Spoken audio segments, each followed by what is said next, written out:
Ano ang war na naganap noong 1939? Ako ma'am. Okay, Kyle. Battle of Yultong. Anong Battle of Yultong na yan, ha? Puro ka kasi TikTok eh. Yun po kasi yung uso ma'am eh. World War II yun, class, ha? Puro ka kasi cellphone, kaya di mo alam. Confiscate ko yan eh. Number 2, madali na lang to, ha? What is the Philippine National Anthem? Ma'am, alam ko yan. Yes, Scarlett. Ano kasi yun, Selos by Shaira? Anong selos-selos, ha? At di ko alam bakit ba nagkakaganto. Pinagluloko niyo ba ako dito, ha? Lupang hinirang yon. Ay, iba pala ma'am. Lahat kasi sila kinakanta yan eh. Aba, saan kayo galing, ha? Sa kantin po Ang ma'am. kakapal ng mga mukha nyo! Hindi nyo na alam yung mga boundaries nyo! Bes, alam ko na to. Magte-trending si ma'am. Hala, nakaloy pala ako. Okay, class. Magsisitting arrangement tayo, okay? Scarlett, tumabi ka kay Cheska. Sige po ma'am. Hi. Oh, bago ka lang ba dito? Oo, sana maging close tayo. Paalala ko lang sa'yo, na sa room na to, ako ang prinsesa dito. Okay? I like your hair. It's giving squatter. Sa subdivision kasi namin, uso ang reband. Ew! 2025 na, naka-Android ka pa din? It's giving blurred cam. So, boyfriend mo pala si Michael? Bakit kanya pinatulan? Sa mukhang yan? Yuck! Ang pangit ng... Anak, bilan mo ako ng tubig na sa 7-Eleven. Bilis na. 7-Eleven? Sige, Nay. Nay, alis na ako Ba't may dalang maleta yun? Ano naman trip ng babaeng to? Manonood na nga lang ako. Wow, ganito pala itsura ng airport. Ang ganda. Ganito pala feeling sumakay ng airplane. Eto ba yun, yung 7-Eleven? Teka, anong oras na? Bakit di pa umuwi yung babaeng yun? Ayan, ito yung pinapabili ni nanay. Tawagan ko na nga. Ay, hello, Nay. Eto na, nabili ko na yung pinapabili mo. Nasa ka na, ha? 7-Eleven, di ba, Nay? Oo, 7-Eleven. Diyan lang sa may kanto. Ay, akala ko kahit sa 7-Eleven. Ha? Nasa ka ba? Sa Japan. Ha? Japan?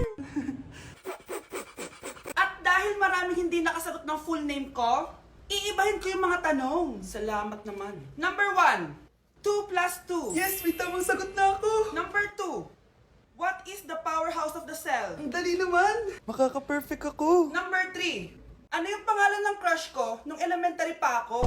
Ano na naman yan? Kung nakikinig talaga kayo, alam nyo kung sino yung crush ko. Aba ma'am, akala ko ibahin may mga tanong. Bakit may mga ganyang tanong na naman? Malamang, para makasigurado ako na nakikinig talaga kayo. Wala namang may paki kung sino naging crush mo na elementary ka, ma'am. Wala namang may alam yan eh. Ma'am, alam ko po kasi yung crush nyo. Nakikinig po ako sa kwento mo. Buti pa si Michael, nakikinig. Di kagaya ng iba dyan. Sige, perfect ka na, Michael. Yes! Makinig din kasi kayo sa kwento ni ma'am.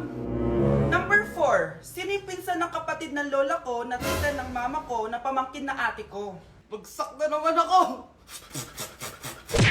Ay, salamat, makakapagpahinga na ako. Thank you, Lord, makakatulog na ako.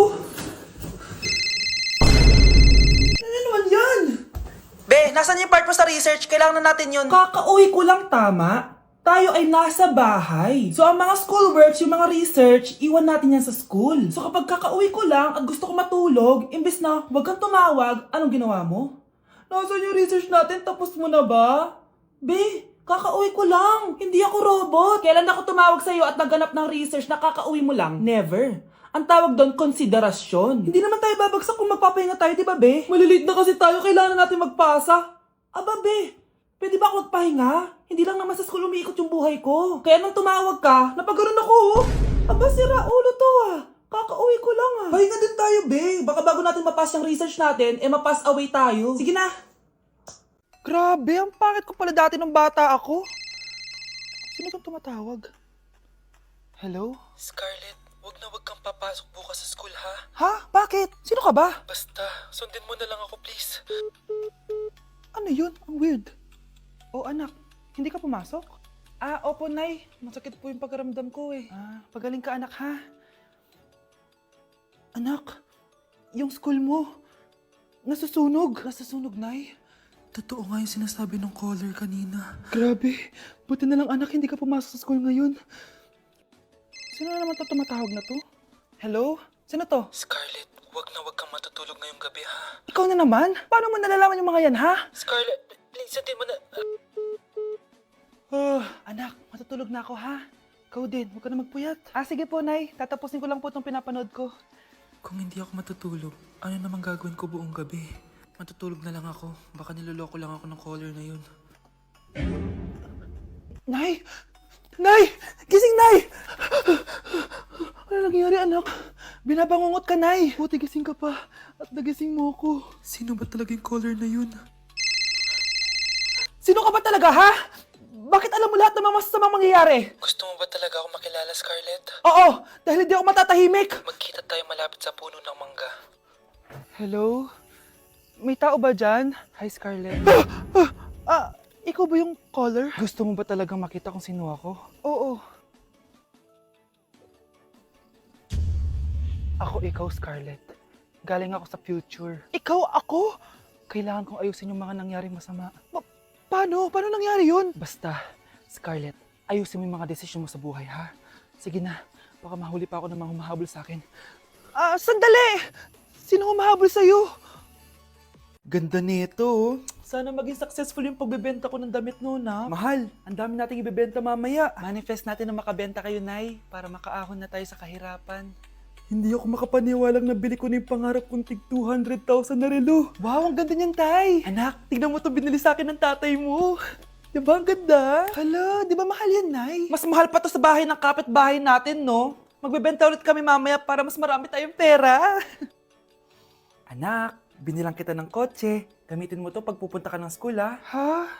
Tay, di ko naman po kailangan ng kotse.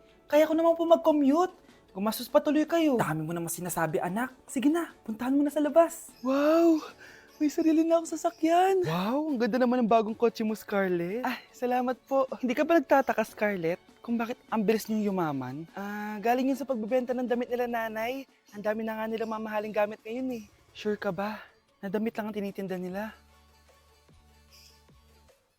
Nay, bumabagabag talaga sa isip ko kung bakit ang bilis nating yumaman.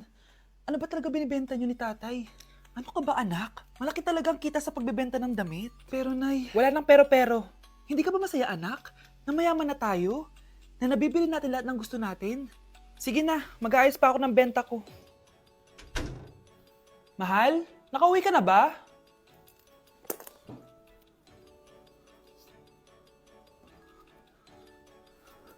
Ano ba talagang laman nito? Nagbebenta sila ng laman loob ng tao. Wow, sobrang ganda, mahal. Buti naman nagustuhan mo, mahal. Nga pala, kinuha ko na yung laman loob ng kapitbahay natin. Si Rosa? Malaking pera na naman to.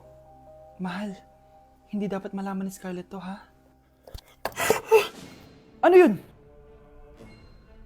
Nasaan yung ledger? Nandito lang yung kanina. Ba't mo winala yung ledger, mahal? Nandun lahat ng mga sikreto natin. Sinong tao dyan?